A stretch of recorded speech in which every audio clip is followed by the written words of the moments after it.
जय हिंद साथियों। आप सभी का आपके चंद्रा क्लासेस में स्वागत है, जिसमें हम लोग टेट, सी टेट और सुपर टेट की तैयारी कर रहे हैं। और ये जितने भी शिक्षण प्रतियोगी परीक्षाएं हैं उनके लिए ये क्लास काफी महत्वपूर्ण है। और जो आपका मैंने सैटरडे को जो क्लास लिया था ईएमआरएस के लिए, उसमें टीचिंग एप्टीट्यूड से रिलेटेड मैंने जो क्वेश्चन कराए थे उसमें से लगभग जो है 10 पॉइंट आपके फंसे हैं वहां पर। ठीक है, तो आप लगातार ऐसे ही मेरे साथ जुड़े रहेंगे तो आपको लाभ हमेशा होने वाला है।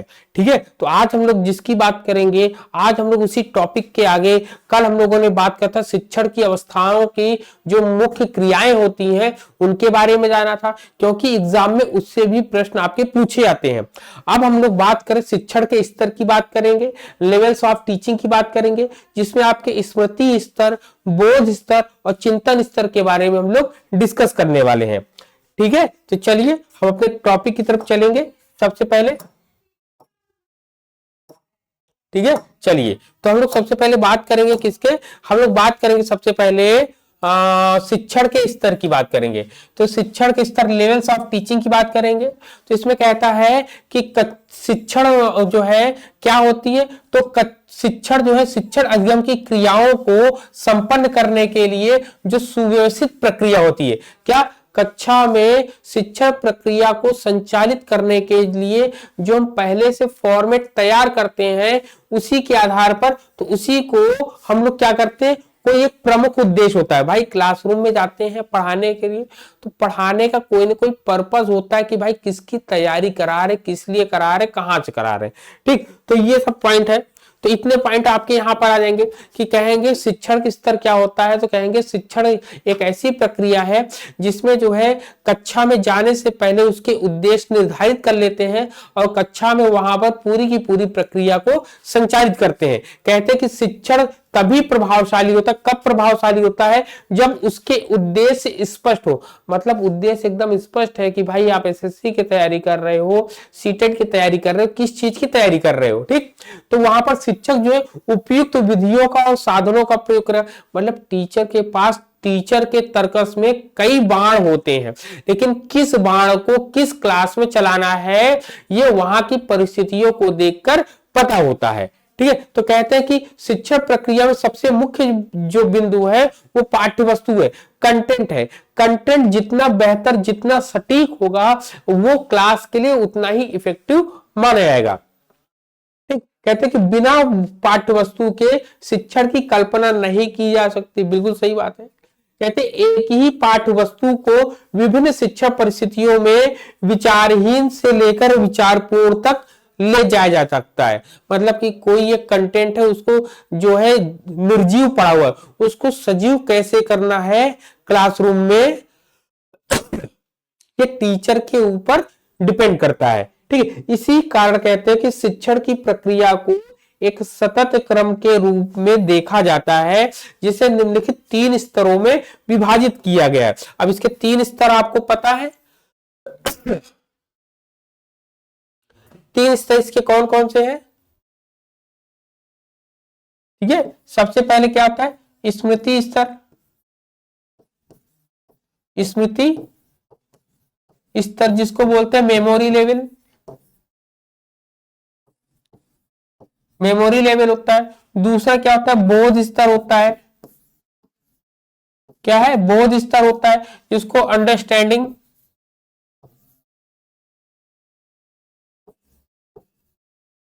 अंडरस्टैंडिंग लेवल कहते हैं हम लोग। और तीसरा जो होता है आपका चिंतन, क्या होता है, चिंतन।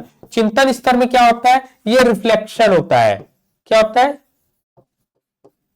रिफ्लेक्टिव लेवल होता है। ठीक है, ये 3 लेवल्स होते हैं जो शिक्षण की 3 अवस्थाएं होती हैं और बच्चा इसी के आधार पर बच्चे का डेवलपमेंट किया जाता है। तो आज हम सबसे पहले हम लोग बात करने वाले हैं स्मृति स्तर के बारे में, मेमोरी लेवल के बारे में हम लोग सबसे पहले डिस्कस करेंगे। ठीक है, यहां पर हर एक पॉइंट को अपनी कॉपियों में नोट कर लेना है। हर एक एग्जाम में पॉइंट में पूछा जाता है। कहता है स्मृति स्तर के बारे में, कहता है कि स्मृति स्तर का शिक्षण जो है विचारहीन शिक्षण का एक प्रतिनिधित्व करता है, मतलब कक्षा में जो है बच्चे जो है किसी पर कोई भी टॉपिक पर विचार नहीं कर रहे हैं। तो स्मृति स्तर में क्या होता है, बच्चा विचारहीन स्थिति को देखता है और ऐसी अधिगम परिस्थितियां वहां पर उत्पन्न करता है जिनसे विद्यार्थियों में पाठ्य वस्तु को याद करने की शक्ति आ जाए, तरीका आ जाए उनको।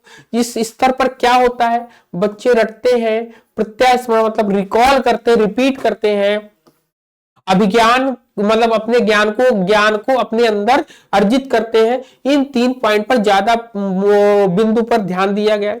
इसके विशेषताएं क्या है, ये कह रहा है कि तथ्यों और सूचनाओं का कंठस्थ कराया जाता है, सोच तर्क और विश्लेषण के लिए सीमित अवसर दिए जाते हैं, छात्र यहाँ पर निष्क्रिय रहता है। छात्र अगर निष्क्रिय है तो टीचर क्या होगा, सक्रिय होगा। मतलब ये कुल मिला के औपचारिक और शिक्षक केंद्रित होती है। क्या होती है, फॉर्मल होती है और टीचर सेंटर्ड होती है। यहां पर भूलने की प्रवृत्ति ज्यादा अधिक दिखाई देती है आपकी। क्लियर।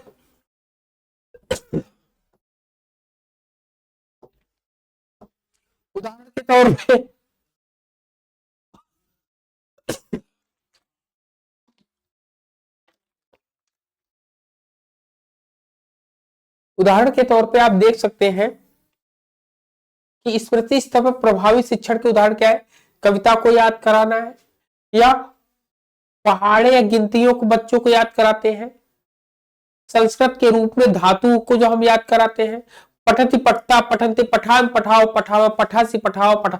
तो ये सब जो हम लोग जो याद करते हैं ये धातु रूप में होता है। गच्छति गच्छता गच्छन्ति गच्छति गच्छा गच्छत गच्छामि गच्छाओ गच्छाम।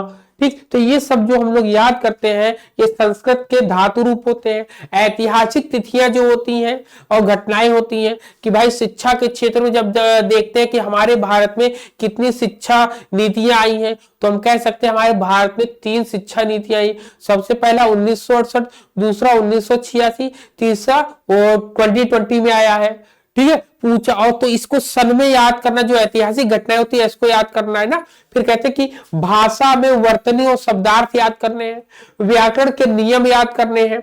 अब बच्चे के सामने एक उदाहरण दिया जाता है, बच्चे से पूछा था कि यदि शिक्षक जो छात्र से पूछता है कि 1857 की क्रांति कब हुई, मतलब 1857 की क्रांति कब हुई, तो यह स्मृति स्तर का मतलब कि 1857 की क्रांति कब हुई, तो बच्चा बताएगा कि 1857 क्रांति 1857 में ही हुई थी। तो ये रिकॉर्डिंग का प्रश्न हो जाएगा आपका। क्लियर। या पूछेगा पहली क्रांति कब हुई थी अंग्रेजों के खिलाफ, तो 1857 में पहली क्रांति हुई थी। बच्चे को ऐसा रिकॉल कराया जाएगा आपका। ठीक, इसमें स्मृति स्तर का महत्व क्या होता है, तो कहते हैं कि यहां पर बोध और चिंतन स्तर की आधारशिला मतलब वहां पर बेस तैयार किया जाता है। कोई घर बनाना है तो पहले पिलर तैयार करने होते हैं ना, तो पिलर तैयार करने का काम करते हैं।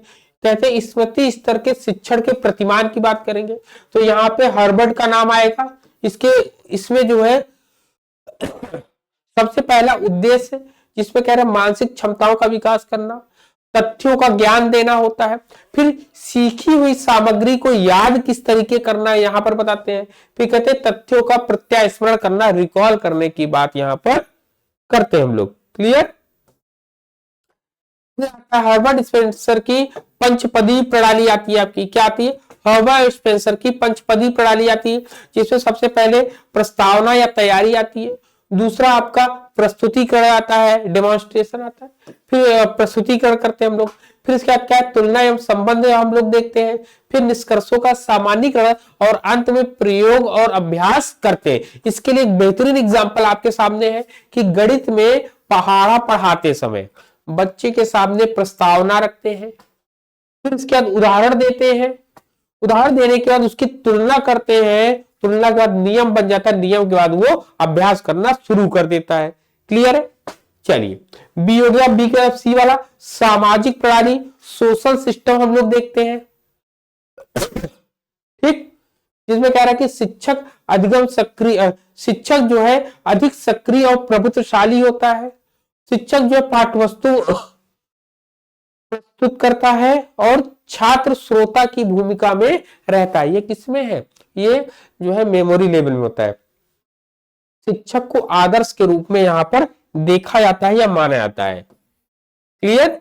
अब डी वाला आता है मूल्यांकन। क्या आता है? इवेल्युएशन सिस्टम आपका आता है। क्या आता है? इवेल्युएशन सिस्टम आपका यहाँ पर आता है आपका। क्लियर? जिसमें कहते हैं लिखित एवं मौखिक परीक्षाएं ली जाती है।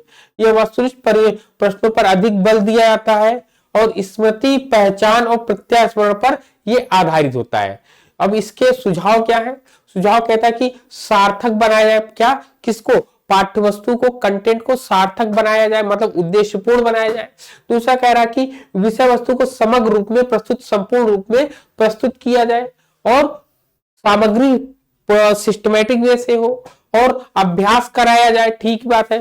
थकान होने पर शिक्षण कार्य ना किया जाए और निश्चित पुनर्बलन का प्रयोग किया जाए कि भाई हर तीसरे दिन, चौथे दिन या महीने में एक बार क्लास में कहेंगे, इस क्लास में एक महीने तक जिसका जो है एक दूसरों बच्चों के साथ बिहेवियर अच्छा है, पढ़ने में अच्छा है, सभी को देखा है। ऐसा थोड़ी कि बच्चा टॉप कर रहा है, अच्छा नंबर ला रहा है, लेकिन क्लास में मिसबिहेव कर रहा है तो उसको अवार्ड नहीं देना है, उसको रिवॉर्ड या उसको रेनफोर्समेंट नहीं देना है, बल्कि जो बच्चा हर परिस्थितियों में बहुत अच्छा करे उसको देना है। क्लियर? तो कहते हैं इस स्तर को केवल ज्ञान अर्जन तक सीमित रखा जाए और इसमें पुनरावृत्ति नियमित और लयबद्ध तरीके से कराई जाए आपकी। क्लियर? फिर आता है आपका क्या? बोध स्तर। ठीक है? क्या आता है? बोध स्तर। हम लोग इसका कॉम्परेटिव वे में पूरा का पूरा पढ़ने वाले हैं। क्या? कॉम्परेटिव वे में इसको हम लोग भी पढ़ेंगे। सबसे पहले अंडरस्टैंडिंग लेवल ऑफ टीचिंग की बात करेंगे, जिसको मॉरिस एल बिग्गी के अनुसार बोध के 3 स्तर बताए गए हैं या 3 प्रमुख पक्ष बताए गए हैं। सबसे पहला तथ्यों में संबंध देखना, दूसरा तथ्यों के प्रयोगात्मक उपयोग को समझना है, तीसरा है तथ्यों के संबंध एवं प्रयोग का समन्वय करना, seeing both relationship and tools use. अब एग्जाम के पॉइंट ऑफ व्यू से क्या है कि understanding involves seeing relationship and the function of use of facts. ये मॉरिस एल बिग्गी ने कहा है, इसके फाउंडर भी यही माने जाते हैं।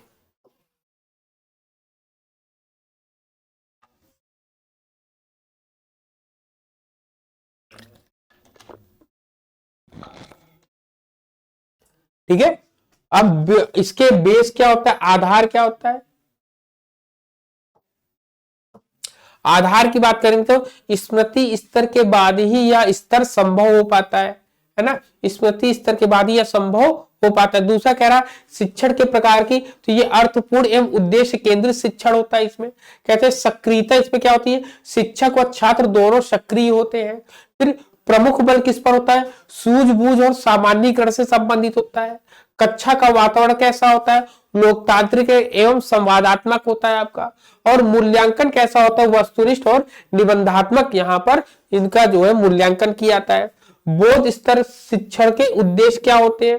तो प्रत्ययों को, मतलब कंसेप्ट की समझ रखना, बच्चों के बीच तार्किक संबंध बनाना, संबंध स्थापित करना, सामान्यीकरण सिद्धांतों का बोध कराना है और कह रहा है कि ज्ञान का वास्तविक जीवन में उपयोग करना है आपका। क्लियर? इतने पॉइंट्स यहां पर कहता है आपसे।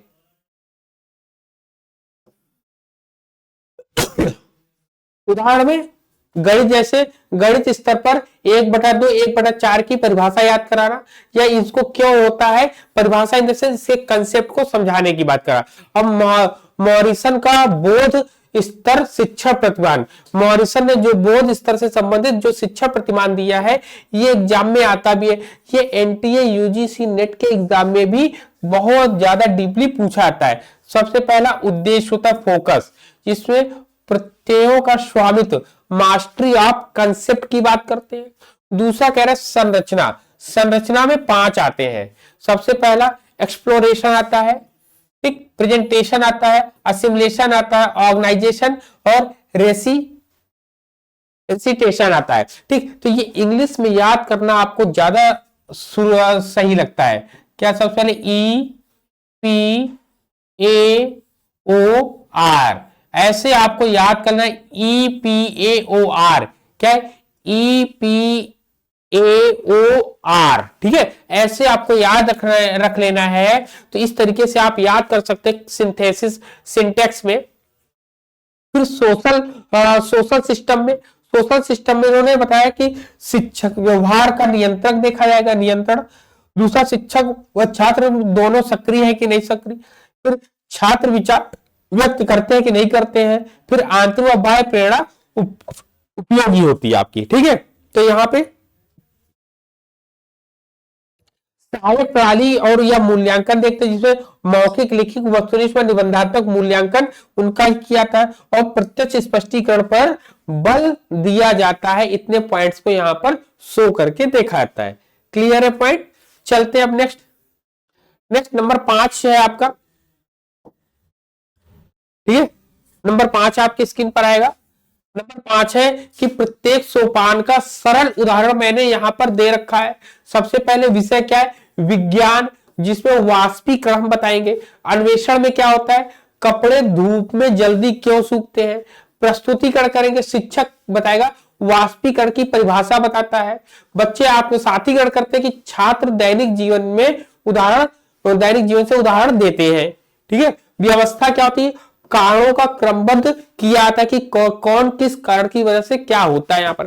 फिर कहते हैं अभिव्यक्ति क्या होती है कि छात्र अपने शब्दों में फिर उसको समझाते हैं। तो ये पूरा का पूरा कंसेप्ट जो है क्लियर करने का तरीका होता है, ठीक है। मूल्यांकन प्रणाली आप देखिए, मूल्यांकन प्रणाली कैसी होती है। मूल्यांकन प्रणाली में कहता है कि वस्तुनिष्ठ मतलब सही, गलत और लघु उत्तरीय प्रश्नों का प्रयोग। निबंधात्मक में वाष्पीकरण समझाएंगे, और मौखिक में प्रश्नोत्तर करेंगे हम लोग। अब बोध स्तर के शिक्षण के लिए सुझाव क्या है, कहता है कि स्मृति स्तर के बाद ही बोध स्तर अपनाए जाते हैं। छात्रों को स्वतंत्र अभिव्यक्ति का अवसर दिया जाता है, और प्रत्येक सोपान क्रमबद्ध हो जाता है, और आंतरिक अभिप्रेरणा विकसित कर ली जाती है, और समस्या आधारित शिक्षण किया जाता है या अपनाया जाता है आपका। क्लियर। अब बात करते हैं चिंतन स्तर की। किसकी, चिंतन स्तर पर, शिक्षण का स्तर पर हम इसकी बात करेंगे। तो कहते हैं कि चिंतन स्तर शिक्षण का सर्वोत्तम और पूर्णतः विचारवान स्तर है। थॉटफुल जो है सबसे बेस्ट जो है इसी को माना जाता है।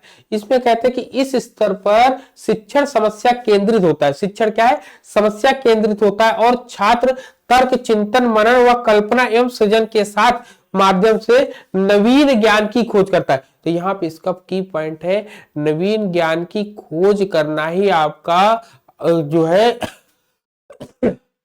रिफ्लेक्टिव लेवल का एम होता है। क्या होता है, एम होता है आपका। क्लियर।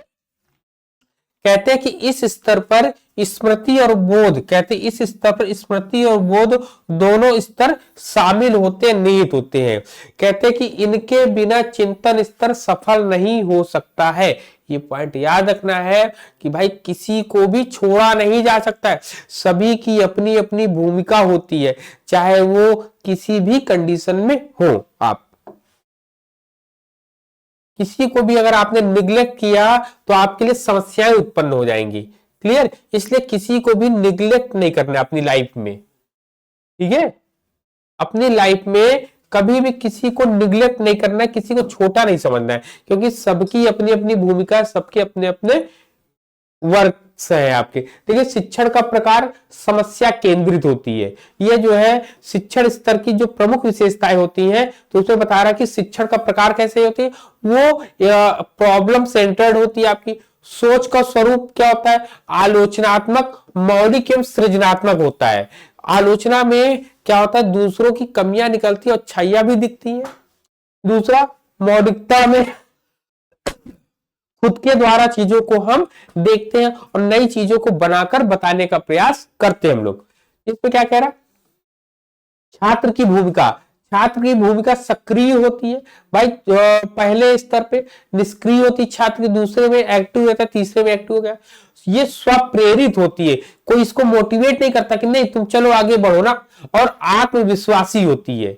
शिक्षक की भूमिका क्या होती है, गाइड के रूप में होती है या फैसिलिटेटर के रूप में देखा जाता है। और कक्षा का एनवायरनमेंट कैसा है, खुला और लोकतांत्रिक एनवायरनमेंट आप देखते हैं। फिर सीखने का रिजल्ट क्या होता है, बच्चा खोज करता है, शोध में जाता है या नव निर्माण, नई चीजों का निर्माण करना सीख जाता है। तो ये चिंतन स्तर की रिफ्लेक्टिव लेवल्स की सबसे बड़ी खासियत है आपकी, ठीक है। अब इसके बाद क्या कहते हैं, चिंतन स्तर शिक्षण के उद्देश्य। उद्देश्य क्या है? उद्देश्य जैसा आपको पता ही है कि इसमें क्या है, छात्रों में स्वतंत्र एवं मौलिक चिंतन का विकास करना है। दूसरा, समस्या समाधान क्षमता का विकास करना है। तीसरा, आलोचना एवं सृजनात्मक सोच को प्रोत्साहन देना है। और जो अंतिम है कि नवीन ज्ञान का निर्माण एवं नई खोज को बढ़ावा देना है, उसको डेवलप करना है, ठीक। अब इसका विषय क्या है? विषय सामाजिक विज्ञान। जैसे यदि गांवों से शहरों की ओर पलायन बढ़ता रहा तो उसके सामाजिक प्रभाव क्या होंगे, ठीक है। सामाजिक प्रभाव क्या होंगे? छात्र कारण, परिणाम, समाधान एवं वैकल्पिक विचार प्रस्तुत करेंगे। जब ऐसा टॉपिक आप देंगे तो रिसर्च टॉपिक में ये सब निकल कर आता है। रिसर्चर रिसर्च करते हैं कि ऐसी कंडीशन क्यों हो रही कि लोग जो है गांवों को छोड़कर शहरों की ओर भाग रहे हैं, ठीक है। ये पॉइंट्स को भी हम लोग नोटिफाई करने वाले हैं। क्लियर? अब चलिए नेक्स्ट।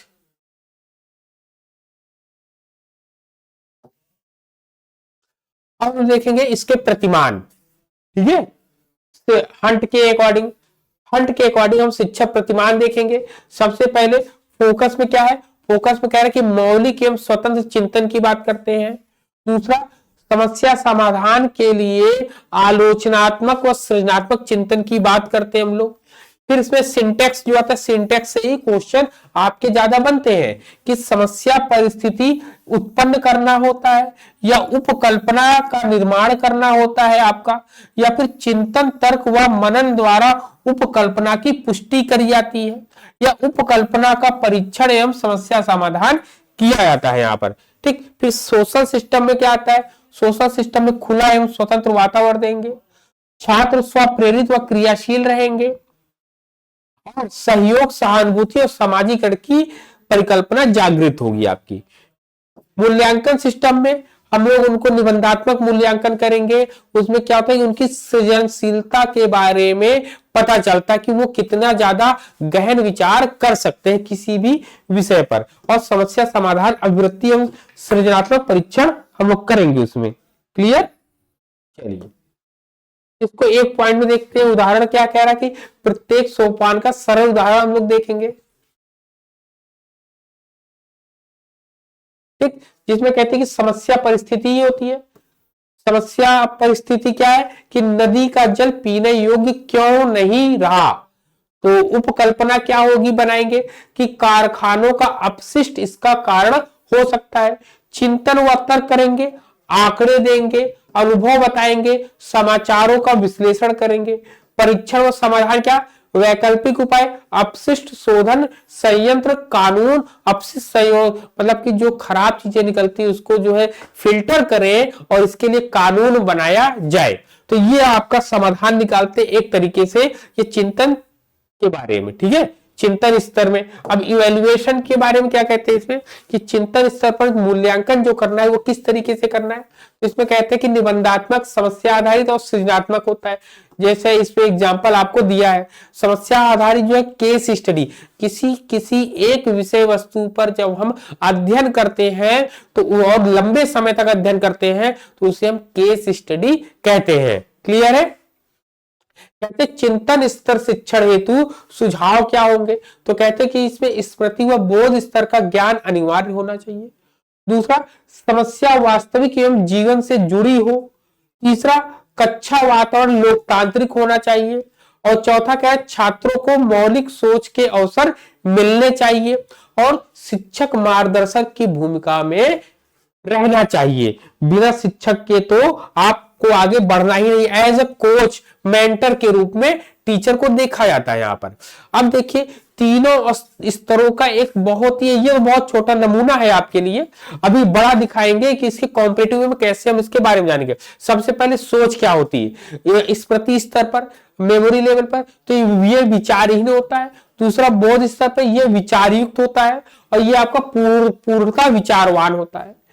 शिक्षण कैसी रटना है, इसमें अर्थ समझना है और इसमें समस्या समाधान केंद्रित होता है आपका। फिर छात्र इसमें कैसे होते हैं, निष्क्रिय होते हैं, इसमें सक्रिय होते हैं, इसमें स्वप्रेरित होते हैं। लेकिन डिफरेंसेस है, एग्जाम में यही पूछा जाएगा कि ये बताइए किस स्तर में बालक स्वयं से मोटिवेट होते हैं, स्वयं से प्रेरित होते हैं। तो आप बताएंगे चिंतन स्तर होता है। अगर पूछा जाए कि कौन सा ऐसा लेवल है टीचिंग का जिसमें बच्चे जो है एक्टिव रहते हैं, ठीक, सेल्फ मोटिवेटेड होना अलग है और एक्टिव होना अलग है। एक्टिव का मतलब है किसी भी चीज को देखकर एक्टिव हो जाना। जैसे क्लासरूम है, क्लासरूम में सब बच्चे शोर कर रहे हैं, जैसे ही क्लास में टीचर एंटर करता है तो एंटर करने और सब बच्चे शांत, एकदम चुप, सब अपनी अपनी जगह जाकर बैठ जाए, तो क्या हुआ, बच्चे एक्टिव हो जाते हैं टीचर को देखने पर। लेकिन जब हम लोग लाइब्रेरी में जाते हैं, लाइब्रेरी में हम लोग को कोई कहता नहीं है, हम लोग जाते हैं सेल्फ मोटिवेटेड होते हैं कि हम आए हैं अपनी स्टडी करने, हमारा एम है उसको पाने के लिए। क्लियर। प्रतिमान हर्बर्ट ने दिया है, मॉरिसन ने, और विलियम हंट का नाम यहां पर आता है। ठीक है, क्लियर। चलो, अब ये तुलनात्मक रूप में जितना हम लोगों ने पढ़ा है पूरे के पूरे को मैं लेकर आया हूं। जैसे फाउंडर्स के नाम में हर्बर्ट, मॉरिसन और हंट का नाम आएगा। शिक्षण की प्रकृति कैसी है मैंने भी आपको बता दिया। मुख्य उद्देश्य क्या होता है, यहां पर ज्ञानात्मक नॉलेज होता है, यहाँ बोधात्मक एवं प्रयोगात्मक होती है, यहाँ पर विश्लेषण संश्लेषण तब जाके मूल्यांकन करना होता है आपका। पाठ्य वस्तु कैसी, तथ्यात्मक होती है, तथ्यों के आधार फैक्ट्स पे, यहाँ पे व्याख्या डिस्क्राइबेबल पर होती है, और यहाँ पर कैसी फोकस होती है, प्रॉब्लम सेंटर्ड होती है आपकी यहाँ पर। क्लियर। यहाँ पे कक्षा का वातावरण औपचारिक लेकिन निष्क्रिय रहता है बच्चा, यहाँ पर औपचारिक और सक्रिय रहता है, यहाँ पर लोकतांत्रिक हो, औपचारिक नहीं हुआ, लोकतांत्रिक और खुला वातावरण यहाँ पर देना होगा। ठीक है, क्लियर। फिर अधिगम का आधार कैसा होगा, तो उद्दीपक अनुक्रिया, स्टिमुलस रिस्पांस की कंडीशन में होगा। यहाँ पे पुनर्बलन और अंतर्दृष्टि की बात, इनसाइट थ्योरी जो कोहलर की ना, उसको यहाँ पर लगाएंगे। फिर क्या करें, आत्मनिष्ठ चिंतन की बात यहाँ पर करते हैं। क्लियर। अधिगम की संरचना कैसी होगी, सांकेतिक श्रृंखला अधिगम, ये इसमें देखने को मिलता है। ठीक है, ये जो कि गैगने के सिद्धांत से संबंधित, गैगने पदानुक्रमिक जो सिद्धांत है लर्निंग में, उससे संबंधित है। फिर इसमें कहते हैं बोध वाले में संबंध, विभेद और प्रत्यय पर बात करते हैं, ये समस्या समाधान पर केंद्रित है आपकी। क्लियर। 8 नंबर पे आपसे कह रहा है कि प्रमुख विधियां क्या है, व्याख्यान रटने की अभ्यास है, प्रश्नोत्तर और चर्चा बोध में हम प्रयोग करते हैं, वाद विवाद और विचार विमर्श की बात हम चिंतन स्तर पर करते हैं।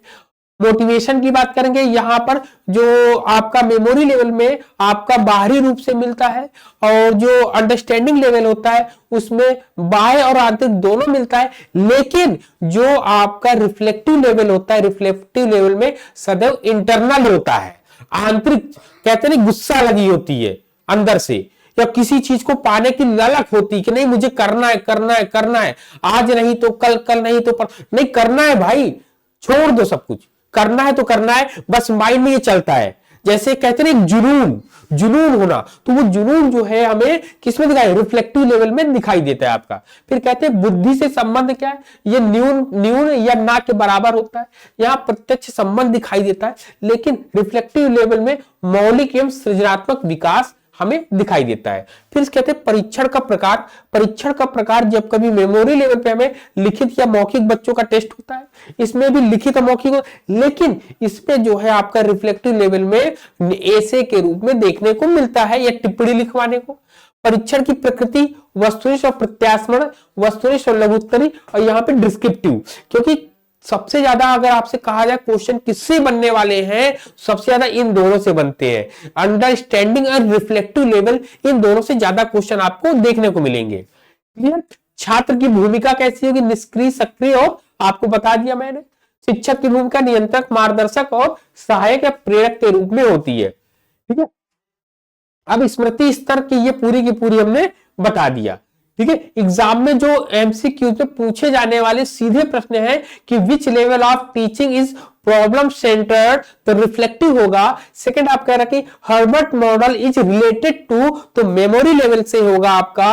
और यहां पर अगर हम और बड़ा हम आपको करके दिखाते हैं, ठीक है, दिख रहा है, चलो, तो यहां पर है, ठीक है। तो कह रहा कि democratic classroom environment is found in, तो ये आपका रिफ्लेक्टिव लेवल में जाएगा। और कहते हैं अंडरस्टैंडिंग लेवल फोकस ऑन, तो ये आपका कंसेप्ट फॉर्मेशन में, अर्थात कंसेप्ट फॉर्मेशन में जाएगा।